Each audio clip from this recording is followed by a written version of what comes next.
కుళ్ళిన పండ్లు కూరగాయలు సరఫరా చేస్తున్న కాంట్రాక్టర్ క్యాటరింగ్ కాంట్రాక్టర్ పై తక్షణమే చర్యలు తీసుకోవాలని డివైఎఫ్ఐ జిల్లా ప్రధాన కార్యదర్శి జి తిరుపతి డిమాండ్ చేశారు. స్థానిక రామ్నగర్లోని గిరిజన బాలుర హాస్టల్ను పరిశీలించి డివైఎఫ్ఐ అధ్యక్ష ప్రధాన కార్యదర్శులు నరేష్ పటేల్ తిరుపతి మాట్లాడుతూ కుళ్ళిన పండ్లను సరఫరా చేస్తూ నాణ్యత లేని కూరగాయలను సరఫరా చేస్తూ తూకంలో 20 కేజీలకు 15 కేజీలు వేస్తూ విద్యార్థుల జీవితాలతో చెలగాటమాడుతున్న కూరగాయల కాంట్రాక్టర్ పై తక్షణమే చర్యలు తీసుకుని కూరగాయల కాంట్రాక్టర్ చిరంజీవిని బ్లాక్ లిస్ట్ లో పెట్టాలని తిరుపతి డిమాండ్ చేశారు.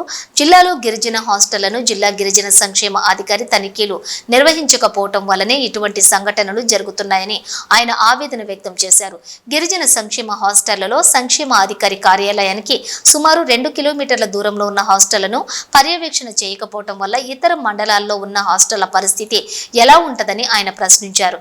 గిరిజన హాస్టళ్లలో భోజనం కూడా సరిగ్గా లేకపోవటం వల్ల కుళ్ళిన కూరగాయలు వాటితో కూరలు వండటం వల్ల కుళ్ళిన వాసన కుళ్ళిన పండ్లను పిల్లలు తినటం వల్ల అనారోగ్యాలకు గురయ్యి హాస్పిటల్కు చేరి తీవ్ర ఇబ్బందులకు గురవుతున్నారని ఆయన ఆందోళన వ్యక్తం చేశారు.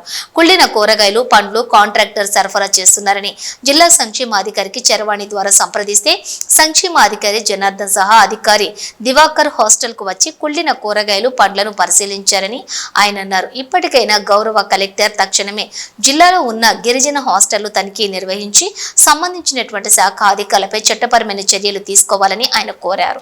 ప్రభుత్వాలు సంక్షేమ హాస్టళ్లకు పెద్దపీట వేస్తున్నామని ప్రకటిస్తున్నారు, కానీ హాస్టళ్లలో పరిస్థితి చూస్తే ఆధ్వాన్న పరిస్థితిలో ఉన్నాయని ఆయన ఆవేదన వ్యక్తం చేశారు.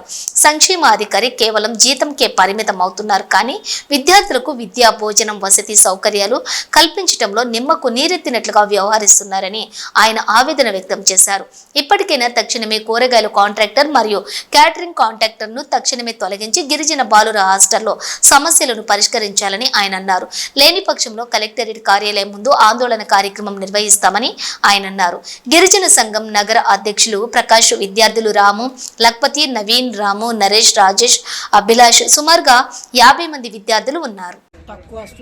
ఈరోజు కరీంనగర్ రామ్నగర్ ఎస్టీ మేనేజ్మెంట్ హాస్టల్లో ఈరోజు పుచ్చకాయల పరిస్థితి అయితే మొత్తం పురుగులు పడి మొత్తం కమిలిన కుళ్ళిపోయిన పుచ్చకాయలను కాంట్రాక్టర్ అయిన చిరంజీవి గారు సరఫరా చేయడం జరుగుతుంది.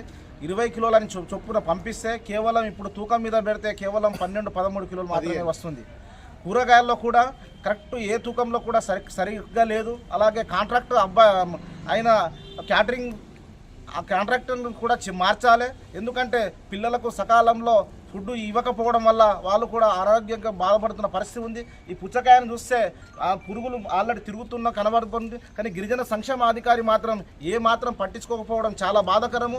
జరిగిన విషయాన్ని సంక్షేమ అధికారి దృష్టికి తీసుకోకపోతే కనీసం ఫోన్ కూడా లిఫ్ట్ చేయని పరిస్థితి కనబడుతుంది. ఈ కరీంనగర్లో ఉన్న గిరిజన హాస్టళ్లను సంక్షేమ అధికారి నిర్లక్ష్యం కారణంగానే ఇటువంటి సంఘటనలు పునరావృతమవుతున్నాయి. కాబట్టి గిరిజన సంక్షేమ అధికారులు ప్రతి గిరిజన హాస్టల్ను తనిఖీ చేయాలని ఈ సందర్భంగా గౌరవ కలెక్టర్ గారి దృష్టికి తీసుకోబోతున్నాము. ఇదే కాంట్రాక్టర్ అయిన చిరంజీవి గత 2 సంవత్సరాల నుంచి కూరగాయల కాంట్రాక్టర్ చిరంజీవి చెప్పినా కూడా మీరు ఏం చేసుకుంటారో చేసుకోపని విద్యార్థులకు సమాధానం చెప్తున్న పరిస్థితి ఈరోజు కనబడుతుంది. అంటే ఈరోజు ఒక కాంట్రాక్టర్లే అధికారులతోటి భయపడతలేదంటే కాంట్రాక్టర్లు అధికారులు ఏ రకంగా కుమ్ముఖం అవుతున్నారో ఈ సంఘటన చూస్తే అర్థమవుతున్న పరిస్థితి కనబడుతుంది. కాబట్టి ఇప్పటికైనా గౌరవ కలెక్టర్ తక్షణమే రామ్నగర్ మేనేజ్మెంట్ హాస్టళ్లను తనిఖీలు నిర్వహించాలి. దీంతోపాటు కరీంనగర్లో ఉన్న అన్ని గిరిజన హాస్టళ్లను తనిఖీలు నిర్వహించి నిరుపేదలైన గిరిజన విద్యార్థులకు నాణ్యమైన భోజనం అందించే విధంగా జిల్లా కలెక్టర్ గారు కృషి చేయాలని ఈ సందర్భంగా మేము కోరుతున్నాము. విధుల పట్ల నిర్లక్ష్యంగా ఎవరు వ్యవహరిస్తున్నారో వారిపై శాఖపరమైన కఠిన చర్యలు తీసుకోవాలని ఈ సందర్భంగా డిమాండ్ చేస్తున్నాము. లేని పక్షంలో కలెక్టరేట్ ముందు ఆందోళన కార్యక్రమాలు చేయడానికి విద్యార్థులతో సన్నద్ధమవుతున్నట్లు ఈ సందర్భంగా తెలియజేస్తున్నాము. నా పేరు తిరుపతి, డివైఎఫ్ఐ జిల్లా కార్యదర్శి, కరీంనగర్.